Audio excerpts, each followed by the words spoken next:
Good morning, dear students. Now, today let us start chapter number 3, atoms and molecules. बेटा बहुत समय पहले Indian और ग्रीक फिलोसफर इस कोशिश में थे कि कोई भी पदार्थ जो होता है, कोई भी सब्सटेंस जो होता है, उसको छोटे से छोटे पार्टिकल्स में क्या चेंज किया जा सकता है। मीन्स जैसे ये चॉक पीस ही है, इसके सबसे छोटे पार्टिकल को क्या कहेंगे। इस कोशिश में थे इंडियन एंड ग्रीक फिलोसफर। तो क्या हुआ, अराउंड 500 BC के आसपास इंडियन फिलोसफर महर्षि कन्नड़ ने क्या कहा, if you go on dividing पदार्थ, किसी भी सब्सटेंस को हिंदी में क्या बोलते हैं, पदार्थ। अगर हम पदार्थ को, जैसे सपोज ये चौक एक पदार्थ है, अगर हम इसको डिवाइड करते जाए इस छोटे छोटे रूप में लाते जाए तो एक बहुत छोटा पार्टिकल आएगा जो नई आई से भी विजिबल बड़ी मुश्किल से होगा। मतलब मुश्किल है ही नहीं, एक तरह से सोच लो। तो वो सबसे छोटा पार्टिकल जिसको और डिवाइड नहीं किया जा सकता, उसको क्या बोलते हैं, परमाणु। मीन्स जो सबसे छोटा पार्टिकल है उसको क्या बोलते हैं, परमाणु। उन्हीं दिनों में पाकुदा कत्यायन, ये भी इंडियन था, उसने क्या कहा, particles exist in combined form, कि कोई भी छोटा पार्टिकल वो अकेला एग्जिस्ट नहीं होता, वो किसी न किसी के साथ जुड़ा हुआ मिलता है। या तो अपने साथी के साथ ही जुड़ा हुआ मिलेगा, मीन्स जो भी परमाणु है, या तो दोनों परमाणु एक जैसे होंगे, वो जुड़े हुए मिलेंगे, या फिर कोई पदार्थ के रूप में मिलेगा। मीन्स एग्जिस्ट नहीं होता, अकेले एग्जिस्ट नहीं होते, कंबाइंड फॉर्म में ये एग्जिस्ट होती हैं। उन्हीं दिनों में डेमोक्राइटस और ल्यूसिपस भी, जो कि ग्रीक फिलोसफर थे, डेमोक्राइटस और ल्यूसिपस, वो भी इसी डिस्कवरी में लगे हुए थे कि अगर हम किसी सब्सटेंस को, किसी मैटर को, if we go on dividing, what will happen, and finally they come to the stage, वो ऐसी स्टेज में आए that they said that if we go on dividing a substance or a matter, a stage will come that no more division is possible. एक stage ऐसी आएगी, कोई उसके बाद डिवीजन पॉसिबल नहीं है। और उस टाइम पर डेमोक्राइटस ने सबसे छोटे पार्टिकल को क्या नाम दिया, atom.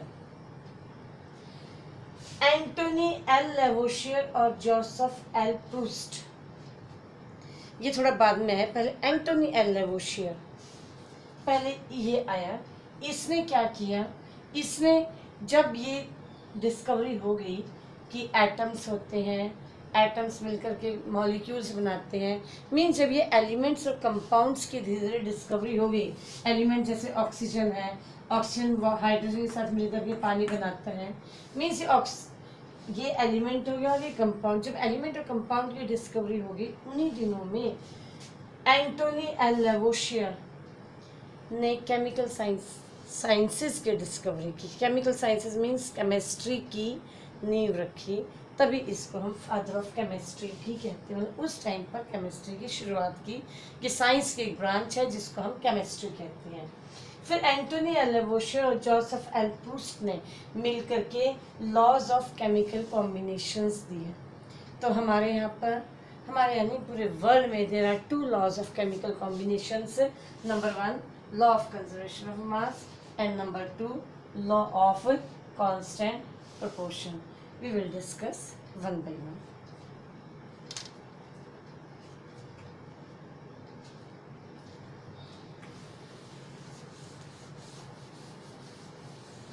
Law of conservation of mass. According to law of conservation of mass, mass can neither be created nor be destroyed in a chemical reaction. मतलब क्या होता है इसका बेटा, कोई भी अगर केमिकल रिएक्शन होता है, जैसे कोई सब्सटेंस A है, वो B के साथ कंबाइन करता है, अगर इन दोनों का मास 5 ग्राम है, अलग अलग, अभी रिएक्शन नहीं हुआ, टोटल मिलाकर 5 ग्राम है, और केमिकल रिएक्शन के बाद सपोज कोई C+D 2 सब्सटेंस प्रोड्यूस हुए, तो इनका मास भी 5 ग्राम ही होगा। अगर आपका लेफ्ट हैंड साइड और राइट हैंड साइड दोनों इक्वल आते हैं, तो हम कहते हैं कि it is in accordance with law of conservation of mass means mass को ना ही आप पैदा कर सकते ना ही ख़त्म कर सकते। अगर केमिकल रिएक्शन हो रहा है तो इनिशियल मास हमेशा फाइनल मास के इक्वल होगा। This is law of conservation of mass. I will show you this one with the help of activity.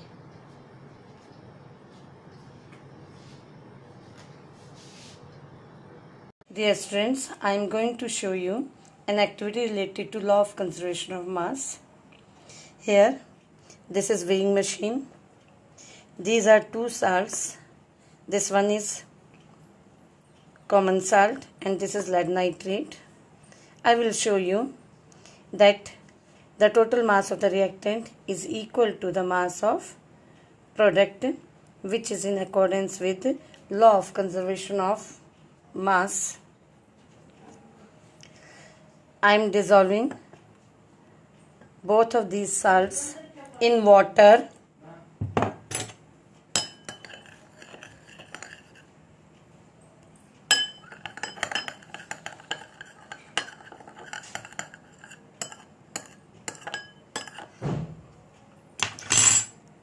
Let me weigh them.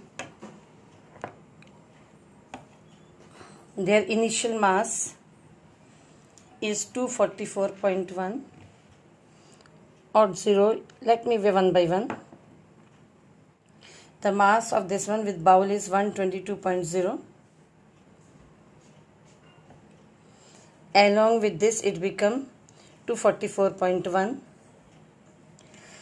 Now I am going to mix both of them so that chemical reaction takes place.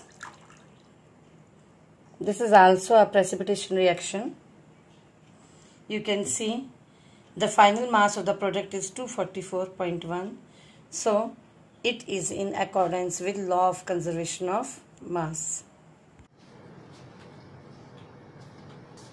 बेटा आपने इस activity में देखा कि मैंने lead nitrate और sodium chloride लिया। जब इन दोनों के बीच में रिएक्शन नहीं हुआ था तो इनका मास कितना था? इन दोनों का मास 244.1 ग्राम था। और जब मैंने इन दोनों को मिक्स कर दिया, प्रेसिपिटेशन रिएक्शन हो गया, तो मिक्स करने के बाद नए सब्सटेंस बने PbCl2 plus NaNO3।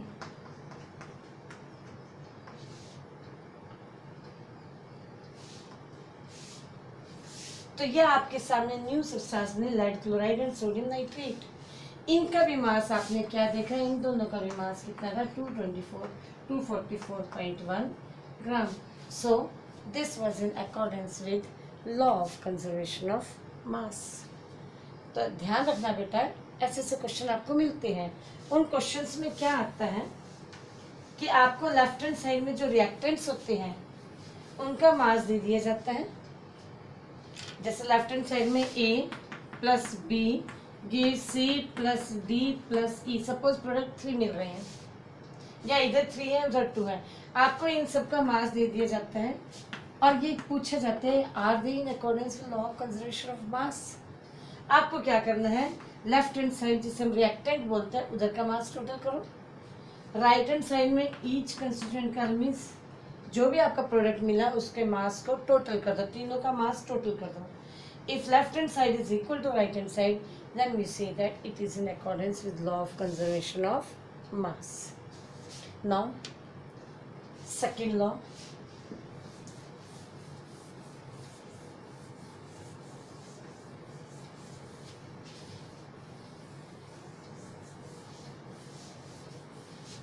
that is law of constant proportion.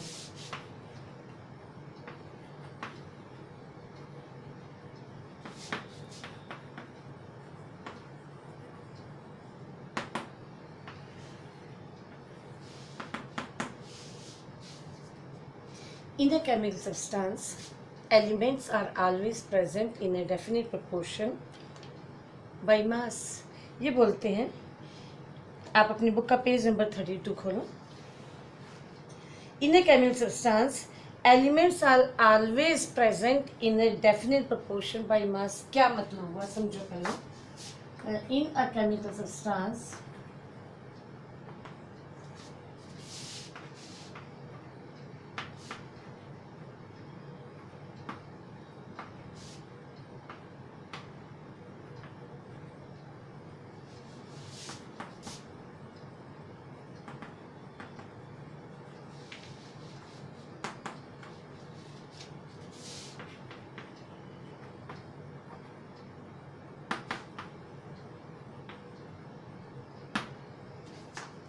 What ever the source में भी, मतलब सपोज वाटर है, आप पानी चाहे इंडिया का लो,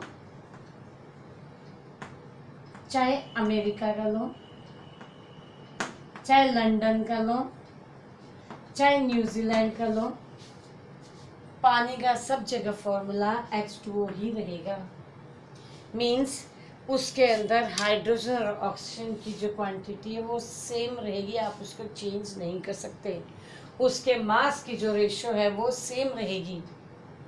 हाइड्रोजन का मास 1 होता है, हाइड्रोजन का मास कितना होता है 1, थोड़ा सा आप आगे चल के पढ़ लोगे इस टॉपिक को। और ऑक्सीजन का मास होता है 16। हाइड्रोजन और ऑक्सीजन, हाइड्रोजन कितने हैं 2, तो इसका मास कितना हो गया 2:16। अगर हम कैंसिल करें तो 1:8। मीन्स वाटर के अंदर हाइड्रोजन और ऑक्सीजन की जो रेशियो है will remain 1:8। Means it will remain same everywhere. आप पानी चाहे कहीं का भी लो, आप किसी भी कंट्री में चले जाओ, स्पेस में चले जाओ, कहीं चले जाओ, जो प्योर वाटर है उसके अंदर यही रेशियो होगी हाइड्रोजन और ऑक्सीजन की। वट एवर द सोर्स, चाहे आप पानी तालाब को लो, चाहे आप पानी नदी का लो, चाहे लेक का लो, चाहे टैप का लो, चाहे वेल का लो, मीन्स वाटर का फॉर्मूला सेम रहेगा, इसको आप चेंज नहीं कर सकते। तो यही था, in a chemical substance elements are always present in a definite proportion by mass. इधर एलिमेंट कौन है, हाइड्रोजन एंड ऑक्सीजन, तो ये हमेशा 1:8 में ही प्रेजेंट होंगे।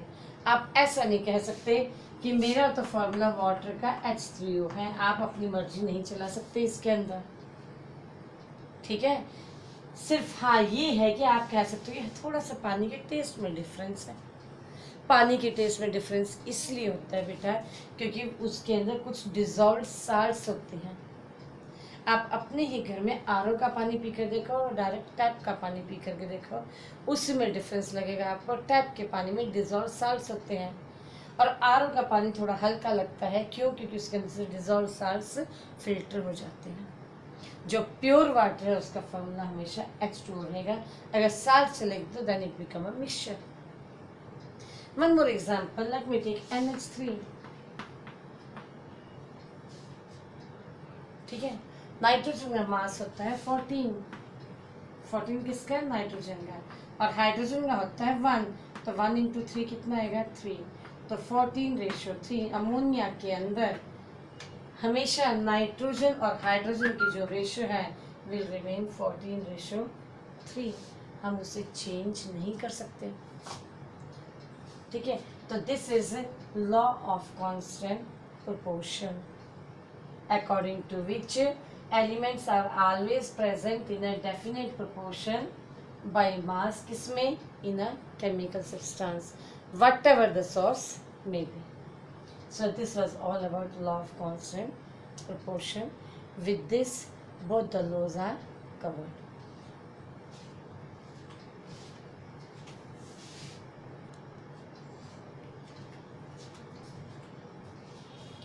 Now बेटा फिर एक आया साइंटिस्ट डाल्टन। डाल्टन ने एटम के बारे में कुछ अपने विचार रखे जिसको हम डाल्टन के पोस्टुलेट कहते हैं। उससे कुछ एक्सपेरिमेंटल स्टडी की और उसके बाद अपने कुछ पोस्टुलेट्स दिए। All matter is made up of tiny particles called atom. उसने कहा इस दुनिया के अंदर कोई भी सब्सटेंस है, आप चौक लो, मोबाइल लो, टेबल लो, चेयर लो, बुक लो, सभी चीज़ें एक छोटे पार्टिकल की बनती है। उस छोटे पार्टिकल को हम क्या बोलते हैं, एटम्स। एक पार्टिकल एटम और बहुत सारे क्या बन जाएंगे, एटम्स। जैसे हम लिविंग थिंग्स की बॉडी किसकी बनती है, सेल्स की, ऐसे ही कोई भी सब्सटेंस ले लो वो किसका बनता है, एटम्स का। All atoms cannot be created nor be destroyed in a chemical reaction. ये मैंने आपको लॉज ऑफ केमिकल कॉम्बिनेशन में बताया है कि जो केमिस्ट्री के 2 लॉ हैं उसके अंदर यही है कि एटम्स को आप कभी भी, उसमें तो मास था लेकिन कोई भी पदार्थ किसका बनता है, एटम का। तो इधर उसमें क्या है कि मास किसके कारण है, एटम के कारण। तो ये बोलते हैं एटम को ना ही आप क्रिएट कर सकते ना ही डिस्ट्रॉय कर सकते किसी केमिकल रिएक्शन के अंदर। मीन्स कोई भी चीज़ हम पैदा नहीं कर सकते हैं। इस जमीन के ऊपर जो चीज़ आई है उसकी हम सिर्फ फॉर्म को बदल सकते हैं, अदरवाइज एटम को हम डिस्ट्रॉय नहीं कर सकते। Atoms of given element are identical in mass and chemical properties. मतलब कोई भी एलिमेंट लो, सपोज मेरे पास एक आयरन है, इसके सभी के जितने भी एटम्स हैं उन सबका मास सेम होगा और उनकी केमिकल प्रॉपर्टीज भी सेम होंगी। बेटा ये सारे पोस्टुलेट्स आपकी बुक के अंदर दिए हुए हैं ऑन पेज नंबर 32। तो इनको गो थ्रू करना वेरी इंपॉर्टेंट टॉपिक है। मीन्स अगर एक ही सब्सटेंस है, सिर्फ आयरन है, इसके सभी एटम्स के अंदर जो क्वालिटी है वो आयरन वाली ही होगी। उसके बाद जो मास होगा सबका इक्वल होगा, सबकी केमिकल प्रॉपर्टीज सेम होंगी। क्यों? सब में आयरन के गुण हैं। आगे, atoms of different elements are different in mass and chemical properties. अगर मैं एक आयरन का ले लूं और दूसरा गोल्ड का ले लूं, इसके एटम में और इसके एटम में डिफरेंस होगा ना, दोनों के मास में भी डिफरेंस होगा, दोनों की प्रॉपर्टीज में भी डिफरेंस होगा। Atoms combine in ratio of small whole numbers. अब वाटर में ही देखो, वाटर में कितनी रेशियो में? 2 हाइड्रोजन 1 ऑक्सीजन कंबाइन किया है, तो बहुत छोटी फिगर है। ऐसा तो नहीं है कि H27 और ऑक्सीजन 1 है, ये स्मॉल होल नंबर में ही कंबाइन करते हैं। जैसे ये 2 है तो ये 1 है। NaCl जिसे नमक बोलते हो, ये 1 है, ये 1 है, एक सोडियम और एक क्लोरीन। CO2 एक कार्बन और 2 ऑक्सीजन। तो इस तरीके से they combine in small whole numbers. Next, relative number and kind of atoms are constant in a given compound. कोई भी कंपाउंड लो, सपोज वाटर है, वाटर इज अ कंपाउंड क्योंकि इसका एक फिक्स्ड फार्मूला है। जिनके फिक्स्ड फार्मूला तो इनको हम कंपाउंड कहते हैं। मैंने आपको एक सेकंड चैप्टर में भी सिखाया था, आपने सेकंड चैप्टर में एलिमेंट्स के बारे में सीखा था, कंपाउंड्स के बारे में सीखा था। वाटर एक कंपाउंड है, ये कहते हैं relative number and kind of atoms. पानी के अंदर हाइड्रोजन और ऑक्सीजन ही रहेंगे और कोई नहीं हो सकता। मीन्स वाटर के फॉर्मूले में H और O ही आएगा। आप हाइड्रोजन की जगह नाइट्रोजन नहीं ले सकते या कार्बन नहीं ले सकते। तो इन्होंने कहा ना, ये kind of atom, relative number and kind of atoms. अब एटम्स किसके हो गए इसमें? हाइड्रोजन और ऑक्सीजन के। नंबर मीन्स इनकी क्वांटिटी, इनकी संख्या। 2 हाइड्रोजन और 1 ऑक्सीजन से ही पानी बनेगा। आप पानी बनाने के लिए 3 हाइड्रोजन नहीं ले सकते। तो 2 हाइड्रोजन और 1 ऑक्सीजन ये फिक्स है, इसको हम चेंज नहीं कर सकते। अब आपके कुछ टेक्स्ट क्वेश्चन है बेटा। Let me read question number 3 and 4 firstly on page number 33। Question number 3 है, विच postulate of Dalton atomic theory is the result of law of conservation of mass। इसमें से कौन सा postulate law of conservation of mass से related है? आपका जो law था, लॉ ऑफ केमिकल कॉम्बिनेशन का पहला, law of conservation of mass की mass can neither be created nor be destroyed in a chemical reaction, वो मास था। और इधर क्या है? मास की जगह क्या लिया हुआ है? एटम। कोई भी सब्सटेंस का मास किसके कारण बनता है? एटम्स के कारण। तो this second postulate is in accordance with law of conservation of mass. Now question number 4, which postulate of Dalton's atomic theory can explain the law of definite proportion या law of constant proportion? definite proportion, constant proportion बेटा एक ही है, second law। तो law of definite proportion means कोई भी substance किसी भी compound के अंदर प्रेजेंट होगा तो उसकी क्वांटिटी फिक्स होगी और वही एलिमेंट होगा। जो एलिमेंट प्रेजेंट है पानी के अंदर, मैंने आपको बताया भी कि वाटर के अंदर हाइड्रोजन और ऑक्सीजन फिक्स है, आप उसको बदल नहीं सकते, और इसकी रेशियो भी फिक्स है, उसको बदल नहीं सकते। तो ये कौन सा लॉ बताता है? दिस इज कौन सा पोस्टुलेट बताता है? This is this postulate. Relative number and kind of atoms are constant in the given. Now question 3 and 4 over. Come to question number 1. In a reaction,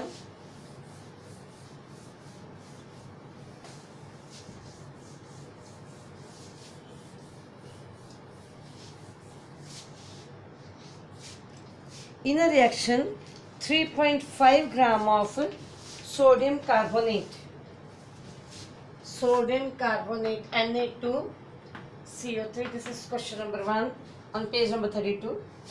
5.3 gram of sodium carbonate react with 6 gram of ethanoic acid. Na2CO3 कितना है? 5.3 gram. React with sodium carbonate, नहीं, ethanoic acid, CH3COOH. This is ethanoic acid. कितना है? 2 with 6 gram. इसका 6 gram.